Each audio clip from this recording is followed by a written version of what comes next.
இன்றைக்கி ஒரு குட்டி விளாக் பார்க்கலாமா? திரும்ப திரும்ப கேட்டு வாங்கி சாப்பிடுவாங்க. அந்த அளவுக்கு டேஸ்ட்டாகவும் மணமாகவும் டக்குன்னு செஞ்சு கொடுக்கலாம். இன்றைக்கி காலையில் எதுவுமே இல்லை. நான் என்ன செய்கிறதுன்னு யோசிச்சுட்டு இருந்தப்போ தான் உப்புமா செய்யலான்னு சொல்லிட்டு முடிவு பண்ணேன். உப்புமாக்கா இவ்வளோ பெரிய பில்டப் அப்படின்னு கேட்பீங்க. ஆனால் இந்த மாதிரி உப்புமா செஞ்சால் கண்டிப்பாக கேட்டு வாங்கி சாப்பிடுவாங்க. பிடிக்காதவங்களுக்கும் ரொம்ப பிடிக்கும். அந்த அளவுக்கு டேஸ்ட்டாகவும் மணமாகவும் இருக்கும்.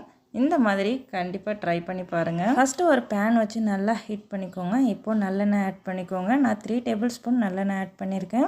நல்லெண்ணெய் ரொம்ப நல்லது உடம்புக்கு. நெக்ஸ்ட்டு சின்ன வெங்காயத்தை ஒரு கைப்பிடி அளவு நல்லா கட் பண்ணி ஆட் பண்ணிக்கோங்க. நெக்ஸ்ட்டு பச்சை மிளகாவை கீறி விட்டோ இல்லை கட் பண்ணியும் ஆட் பண்ணிக்கோங்க. நான் கட் பண்ணி ஆட் பண்ணியிருக்கேன். நெக்ஸ்ட்டு 2 கொத்து கருவேப்பிலை எடுத்துக்கோங்க. அதையும் நல்லா போட்டு எண்ணெயிலையும் நல்லா வதக்குங்க.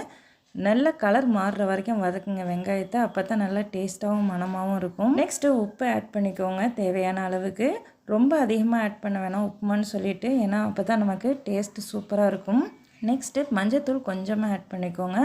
லைட்டாக ஒரு மைல்டான கலர் இருந்தால் போதும். இப்போது இது எல்லாத்தையும் ஆயிலே மிக்ஸ் பண்ணி விட்டுட்டு இப்போது 1 டம்ளர் தண்ணி ஊற்றிக்கோங்க. நான் வந்து ஒரு ஆளுக்கு செய்கிறதுனால 1 டம்ளர் தண்ணி விட்டுருக்கேன். எனக்கு 1:2 ரேஷியோ தான் எப்போவுமே நம்ம எடுத்துக்கணும். அரிசிக்கு எடுக்கிற மாதிரி ரவைக்கும். தண்ணி நல்லா கொதி வந்தோடனே ரவாவை ஆட் பண்ணிக்கலாம்.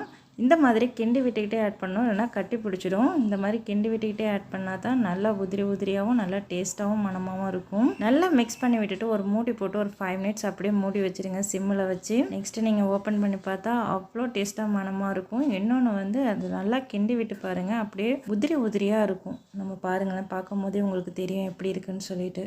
உப்புமாவே பிடிக்காதுன்னு சொல்கிறவங்க கூட கண்ணை மூடிட்டு திரும்ப திரும்ப கேட்டு வாங்கி சாப்பிடுவாங்க. அந்தளவுக்கு டேஸ்ட்டாகவும் மணமாகவும் இருக்கும். கண்டிப்பாக ட்ரை பண்ணி பாருங்கள்.